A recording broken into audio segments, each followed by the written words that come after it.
경제하는 사람들의 마음을 읽어보는 호모 이코노미쿠스입니다. 즐거운 월급날은 잠시뿐. 카드값에 보험비, 공과금 등 지출로 그야말로 월급은 통장을 스쳐 지나갈 뿐입니다.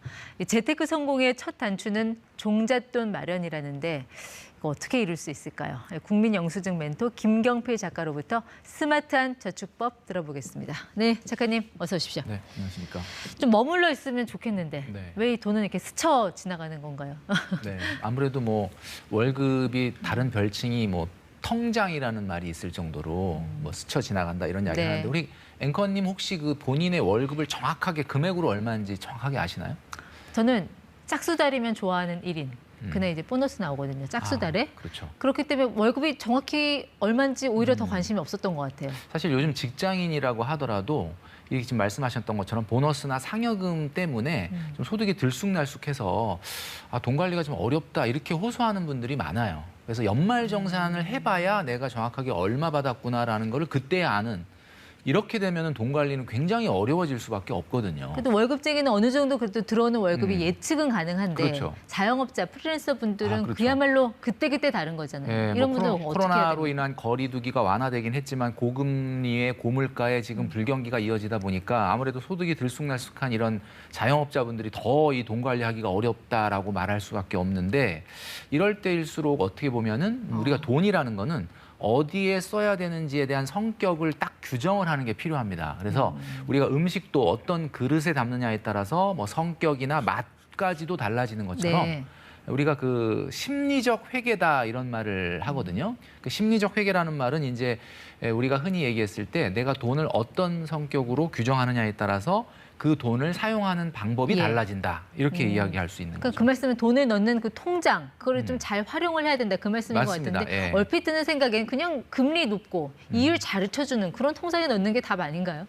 뭐 그렇다고 볼 수도 있는데 좀 전에 우리가 말씀드렸던 심리적 회계라는 걸 활용을 한다면 통장의 목적을 정확하게 정해놓을 필요가 있습니다. 네. 지금 그림에서 보여지는 것처럼 우리가 잘 아는 것처럼 월급 통장이 있고 월급 통장 외에 지금 3가지 통장이 더 보여지는데 네. 자 월급 통장에서 매달 자기가 사용해야 될 생활비를 소비 통장으로 좀 붙이는 게 필요하다라는 거죠. 그러니까 월급 통장에서 사용하지 말고 네. 나한테 내가 한 달 생활비를 준다 생각을 하고 송금을 하는 겁니다. 일정 금액 예산을 잡아 놓으란 얘기예요. 그렇죠. 그래서 저렇게 하고 그다음에 이제 좀 전에 아까 앵커님 말씀하셨던 것처럼 상여라든지 보너스가 들어오는 달 같은 경우는 그 좀 초과되는 잉여 소득은 예비 통장에다가 좀 옮겨놓을 필요가 있습니다.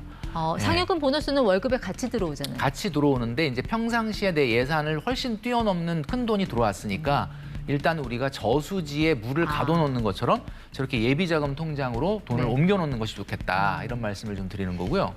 그다음에 또 한 가지는 이제 계절 지출 통장이라는 게 있는데 우리가 매달 사용하는 돈과 달리 명절이나 여행이나 이벤트나 또는 이런 계절적으로 꼭 사용되는 그런 지출이 있지 않겠습니까? 네. 그런 지출 같은 경우는 저렇게 매달 12분의 1만큼을 예산해서 송금을 하는 거죠. 예. 예를 들면 내가 계절 지출 예산이 400만 원이다, 연간. 그러면 33만 원씩 매달 자동이체로 저렇게 모으는 겁니다. 네. 통장 관리를 아주 기계적으로 하라는 말씀이시군요. 그렇죠. 시스템을 만들어라. 내 돈이지만 내가 마음대로 할 수 없게 마치 공금을 관리하듯이 관리하는 것이 돈 관리의 가장 핵심이다 이렇게 볼 수 있을 것 같아요. 그러니까 한마디로 이제 수입 통장 그리고 지출 통장을 구분해서 나눠서 맞습니다. 쓰라는 말씀이신 것 같은데 네네네. 월급 통장이야 뭐 주거래 은행의 급여 통장을 활용하면 그렇죠. 되지만 예. 나머지 뭐 소비 통장, 예비 통장, 계절 지출 통장 구체적으로 어떤 통장을 활용을 하라는 지금 월급 말씀이신가요? 통장 같은 경우는 말씀하신 대로 급여 통장을 이용하시면 되는데 나머지 3개 통장은 수시 입출금 통장이어야 되거든요. 왜냐하면 돈이 계속해서 들어왔다 나갔다 해야 되기 때문에.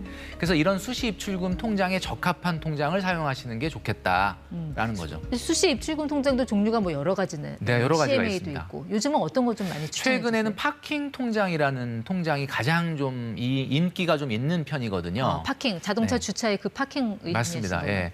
또 우리가 차를 운행 안 할 때 잠깐 파킹을 해놓는 것처럼 돈도 내가 당장 사용할 것은 아니기 때문에 그거를 네. 잠깐 파킹해 놓듯이 이렇게 통장에다가 넣어놓는 통장인데 과거에 이제 이런 파킹 통장과 비슷한 뭐 CMA나 고금리 예금 통장이 있었지만 그 CMA 같은 경우는 뭐 예금자 보호가 또 안 되는 것들도 있다 보니까 최근에는 파킹 통장이 좀 많은 인기를 끌고 있다. 네. 이렇게 볼 수가 있겠죠. 그 자동차 주차, 뭐 일일 주차 개념처럼 그럼 저기도 맞습니다. 하루만 넣어놔도 이자가 붙는 그런 그렇죠. 개념이에요. 하루만 넣어놔도 하루치의 이자를 준다 이렇게 볼 수가 있는데 지금 이제 뭐 금리 비교가 나오고 있습니다. 이제 9월 말 기준으로 여러 은행들의 파킹 통장을 보여주고 있는데 금리가 무조건 높은 거를 하면 되지 않느냐라고 생각하는데 주로 금리가 높으면 저렇게 한도가 낮습니다. 그러네요. 네, 그리고 금리가 좀 낮은 대신 한도가 많은 것도 있고요. 그러니까 본인이 수시 입출금으로 써야 되는 예비 자금이나 계절 지출 통장에 넣어놔야 될 돈 금액에 따라서 보시고 이제 네. 원하는 것을 자기한테 맞는 거를 이제 고르시면 가장 적합하게 사용하실 근데 수 있습니다. 금리를 보니까 그렇게 뭐 매력적이게 느껴지지 않는 게 요즘 정기 예금 상품 네. 물론 뭐 특판이긴 하지만 네. 뭐 5에서 6%, 뭐 7% 주는 그런 상품도 있잖아요. 네, 차라리 뭐 그냥 광고로는 예금이 나은 거 10%까지 아니에요? 있는데 네. 사실 그런 정기예금 상품 같은 경우는 아무래도 한도가 명확하고 그리고 이제 이게 아무래도 수시 입출금 통장이기 때문에 예적금 금리보다는 약간 낮을 수는 있지만 예적금이라는 거는 우리가 목돈을 만들기 위해서 1년, 2년을 모으는 거고 이거는 계속해서 만기 없이 예. 수시로 입출금이 가능함에도 불구하고 저 정도 이자를 준다는 거는 상당히 좋은 이자라고 봐야 네. 되겠죠. 그럼 파킹 통장도 뭐 예금자 보호 이런 거 됩니까? 네, 우리가 아까도 말씀드렸던 것처럼 이제 잠깐 하루를 맡겨도 저 이자를 연간 이자로 준다.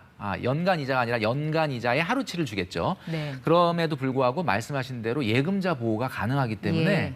많은 분들이 요즘 이제 파킹 통장에 돈을 넣어놓고 계시죠. 그러니까 파킹 통장에 그렇다고 무조건 돈 많이 넣으면 될까요? 이 파킹 통장하고 예금 통장, 그 비율 같은 거 어떤 조합이 최선일까요? 네, 이제 사실은 이 파킹 통장이라는 건 아까 말씀드렸던 것처럼 계절 지출에 사용해야 될 비용이라든지 예. 잠깐 내가 상여가 많이 들어와서 잠깐 보관한다든지 하는 수시 입출금이 가능한 금액만 이제 파킹 통장을 사용하시고 아무래도 내가 목돈을 만들기 위해서 목표로 하고 있는 금액을 모을 때는 아무래도 정기 예금이나 정기 적금이 훨씬 더 유리하다 이렇게 볼 수가 있겠죠. 그럼 뭐 6대 4로 할 거냐, 뭐 7대 3으로 할 거냐 이거는 뭐 사람마다 본인의 목표에 따라서 상황이 달라진다라고 다르겠죠. 봐야 되겠지만 예. 오늘 우리가 말씀드리는 주제는 소득이 이렇게 들쑥날쑥함에도 불구하고 돈 관리를 잘하려면 결국 이렇게 통장을 여러 개로 나눠서 본인의 목적에 맞는 자금을 담아놓는 것이 네. 가장 내가 사실은 돈 관리를 잘할 수 있는 방법이다 이렇게 말씀드릴 수 있을 것 물론 같아요. 뭐 고금리 시대 예금도 좋지만 네. 중장기적으로 봤을 때는 금리 높은 적금이 가장 좋지 않을까요? 그렇죠. 예, 네, 적금 그러니까 활용하는 건 어떻게 보세요? 중장기적으로 봤을 때는 파킹 통장에 남는 내가 생활하고 남는 돈을 다 파킹 통장에 넣겠다보다는 아까 얘기했던 것처럼 수시 입출금의 금액 빼고는 적금을 하거나 예금을 하는 것이 가장 좀 현명한 방법이 아니겠느냐 이런 생각을 하게 됩니다. 네. 요즘 같은 고금리 시대가 힘들기도 하지만 어떻게 보면은 금리가 또 대출 금리만 올라가는 게 아니라 예금 금리도 올라가니까 그렇죠. 이게 종잣돈 만들기 오히려 좋은 환경이 될 수도 그렇죠. 있잖아요. 지금이 종잣돈 만들기는 더없이 좋은 시기다라고 볼 수가 있겠죠. 그 종잣돈 가장 효과적으로 불리는 거 마지막으로 좀 한마디로 정리를 좀 해주시면. 네, 오늘 말씀드렸던 내용을 머릿속에 잘 정리하시는 한 말씀을 좀 드리도록 할 텐데요. 이렇게 소득이 왔다 갔다 하고 돈 관리가 어려운 시기에 딱 두 가지만 기억하시면 될 것 같습니다. 네. 바로 저축은 목표가 있어야 되고 소비는 예산이 있어야 된다. 이 말씀을 꼭 기억하시면 좋을 것 같습니다. 내 돈을 공금 보듯이 해라. 저는 오늘 그 말씀이 가장 기억에 남는 것 같습니다. 호모이코노미코스 김경필 작가와 함께했습니다. 고맙습니다.